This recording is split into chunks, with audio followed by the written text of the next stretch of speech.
Hemelvader, baie dankie vir die voorreg om in die kerk te wees. Baie dankie vir die voorreg daarvoor om saam te kan by mekaar kom op 'n Sondagoggend en U lof te besing en vir U te sê dat U 'n wondergod is en dat ons U aanbid en dat U Here is.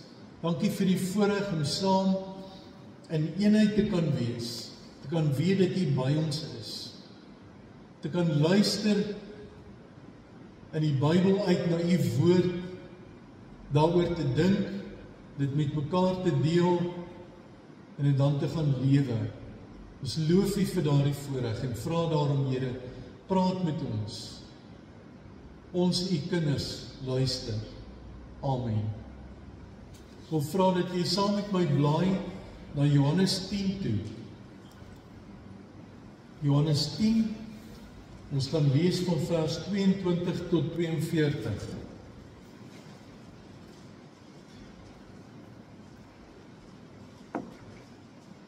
Die opskrif hier, Jode is nie van sy skape nie.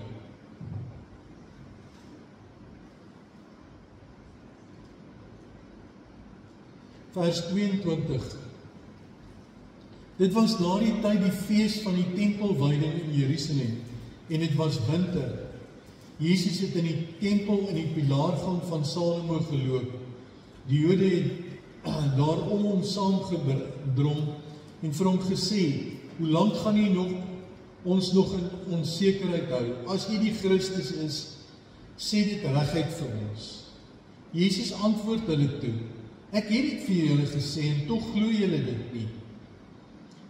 Die dade wat ek in die naam van my Vader doen, bewys wie ek is, maar julle glo nie, omdat julle nie my skape is nie.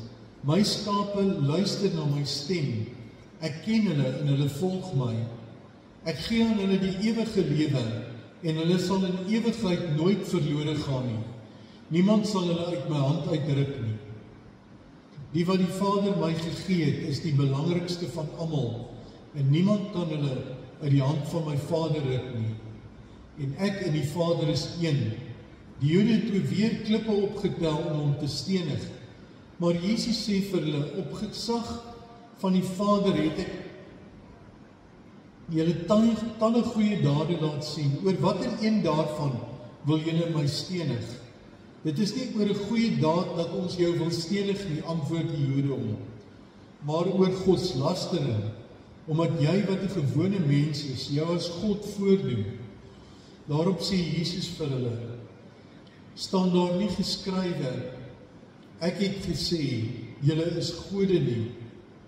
God noem hulle tot wie hy sy woord gekom het, dis gode.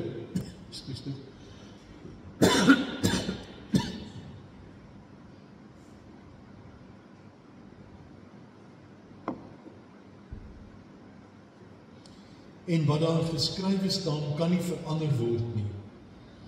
Hulle sê, hoe sê julle dan vir my, wat deur die Vader afgesonder is, en aan die wêreld toe gestuur is, jy praat godslasterlik. Omdat ek gesê het, ek is die seun van God. As ek nie die werke van my Vader doen nie, moet julle nie in my glo nie. Maar as ek dit wel doen, en julle glo nie,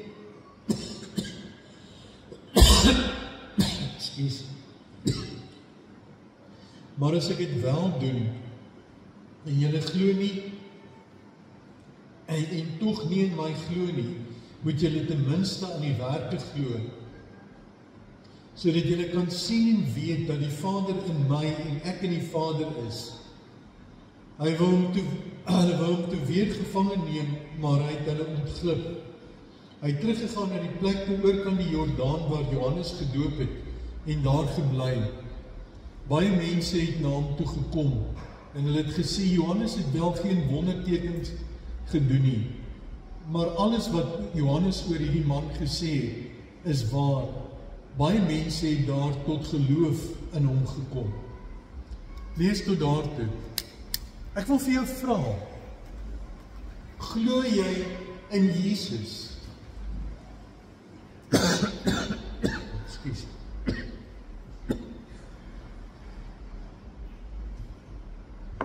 Glo jy dat Jesus die Here is? Jy sien, daar's 'n voorwaarde by hierdie vraag. Hier was 'n klomp mense gewees van wie Jesus sê dat hulle nie glo nie. Hy sê hulle is nie sy skape nie. Die mense het allerlei vrae gevra vir Jesus en hulle motiewe was nie altyd suiwer nie. Hulle het vrae gevra om hom uit te vang. Hulle het vrae gevra om te kan vang en om te kan doodmaak. En dan sê Jesus vir hulle, julle is nie my skape nie. Julle is nie my skape nie. Dit is 'n verskriklike ding wat Jesus sê, en hy sê dit in die tempel. Hy sê dit vir die mense in die kerk. Ekskuus.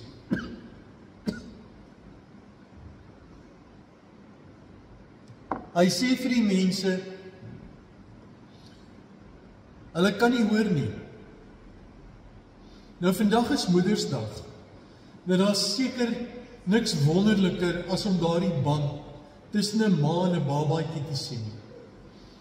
Waar daardie babaatjie in die maag gegee word.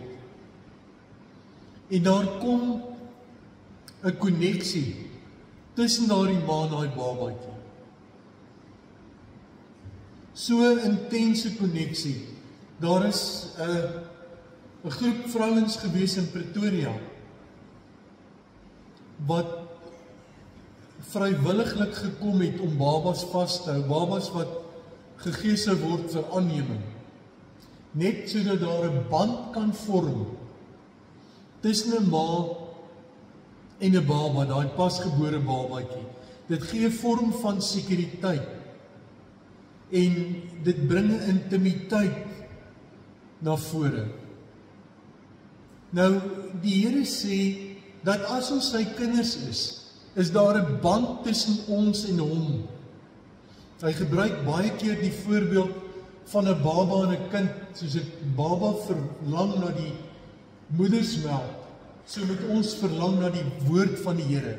In hierdie gedeelte gebruik hy die beeld van die skaap. 'n Skaap is eintlik 'n redelike dom dier. En hy moet versorg word, hy moet na gekyk word.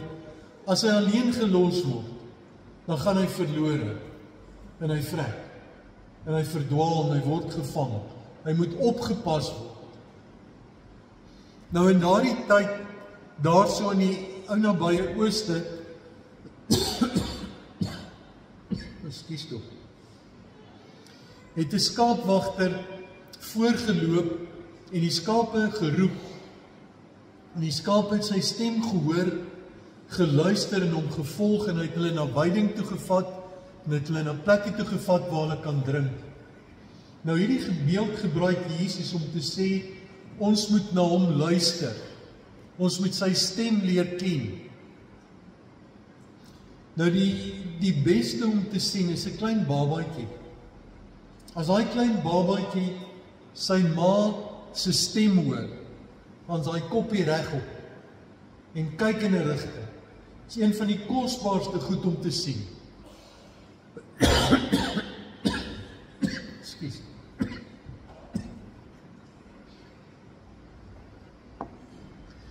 Die punt waaroor dit gaan vanmôre is dat die Here sê ons moet sy stem ken. Ons moet soos 'n klein babaatjie wees, wie se kop draai as ons hoor dat die Here praat. Ons moet soos 'n klein babaatjie wees wat dadelik na sy ma toe draai en daai geborgenheid ervaar by die Here. Daardie gevoel van veiligheid, daardie gevoel van ek behoort omdat ek 'n Christen is. Nou in hierdie stuk gebeur daar iets wat nie noodwendig vreemd is nie. Maar die Here hou nie daarvan. Baie interessant. Mag ek 'n kritiese vraag vir die Here vra? Mag ek vir die Here hoekom vra? Ja, Ek mag. Job het vir die Here 'n hele klomp hoekom vrae gevra. Job het vir die Here gevra, hoekom gebeur hierdie goed met my? Waar was ek skuldig gewees? Wat het ek verkeerd gedoen? Maar jy sien, Job het dit vir die Here gevra in 'n verhouding. En dis die dilemma. Hierdie mense het nie intiem naby die Here gestaan as hulle die vraag vra nie. Hulle het weggestaan op 'n kritiese afstand en kritiese vrae gevra om te bewys dat Jesus lieg. Hulle doel was nie om nader aan die Here te kom nie. Hulle doel was juis om weg te beweeg van hom af, om hom te veroordeel. Ek mag kritiese vrae vir die Here vra, maar nou moet ek intiem naby hom wees. Soos 'n mens vir jou ouers en vir jou goeie vriende kritiese vrae mag vra, maar jy doen dit in 'n verhouding. In 'n verhouding. Want binne daardie verhouding is jy veilig. Binne daardie verhouding groei jy en is jy veilig. Dis hoekom die Here vir ons kinders gee. En ons met hulle moet gesels en met hulle moet werk terwyl hulle jonk is, waar hulle veilig is in 'n ouerhuis. Ek dink dit is krities belangrik dat kinders, veral tieners, moet beleef dat my ouers my toelaat om kritiese vrae te vra, dat my ouers my toelaat om vrae te vra waaroor ek wonder, daar waar hulle nog veilig voel. Want hulle gaan daardie vrae vra. Of hulle dit gaan vra terwyl hulle in die huis is, en of hulle dit gaan vra as volwassene eendag, waar dit nie veilig is. Hulle gaan dit vra. Jesus sê, my skape ken my stem, en niemand gaan hulle uit my hand uitruk nie. Jy sien, as ek naby die Here leef, en ek gaan intiem naby hom en ek vra hom kritiese vrae, dan is ek veilig en hou hy my vas. Maar as ek op 'n afstand staan en ek stoot myself weg van die Here af en ek maak my Bybel toe en ek soek nie die antwoorde op my vrae by die Here nie, dan breek my verhouding met hom. En dan begin ek te twyfel. Dan begin ek te twyfel sonder grense. Dan begin ek te twyfel en ek raak vervreemd. En ek wonder oor die Here. Maar as ek naby die Here bly, en ek lees Bybel, en ek bid, en ek is naby ander kinders van die Here, en ek praat saam met hulle, en ek luister saam met hulle, dan groei ek intiem naby die Here. Asseblief, vra vir die Here vra. Vra, maar naby hom. Wees soos 'n skaap wat luister, en vra vir jouself af, is dit God se stem wat ek hoor, of is dit iets anderste? Staan dit in die Bybel? Staan dit so in die Bybel? Het ek dit reg gelees? Het ek dit reg gehoor? Het ek dit reg verstaan? Is dit hoe ander kinders van die Here dit ook verstaan? Is dit hoe hulle dit ook hoor? Maar luister, want dit maak van jou 'n Christen. As jy aan een kant staan en wegbeweeg, dan verloor jy die stem. As jy 'n ouer al verloor het, en dis al 'n tyd, dan probeer jy dink om te hoor hoe het sy stem geklink. Jy kan nie meer altyd onthou nie. As ek met iemand kontak verloor, dan vergeet ek hoe daardie persoon se stem geklink het. As ek nie meer tyd saam met die Here spandeer nie, ek lees nie meer Bybel nie, ek bid nie, ek gesels nie met ander kinders van die Here oor hom nie, dan begin ek sy stem verloor. Ek hoor nie meer as hy praat nie.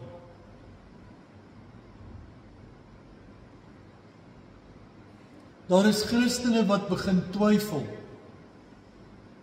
omdat hulle wegbeweeg. Ek smeek vir jou, vra wat jy wil vra.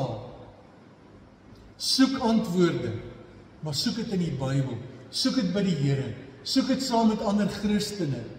Dis die bewys dat jy 'n Christen is.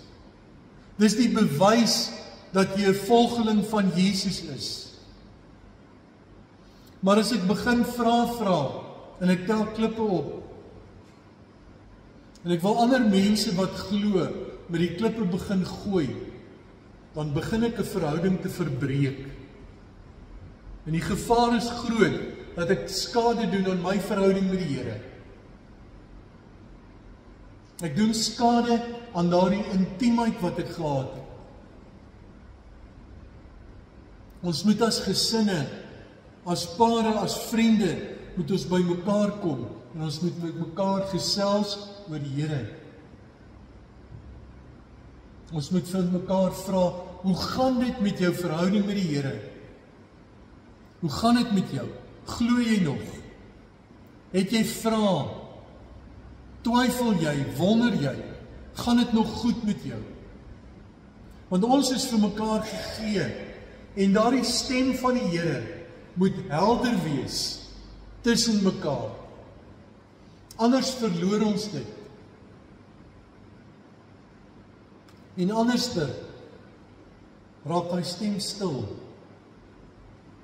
Hoor ons nie meer die Here.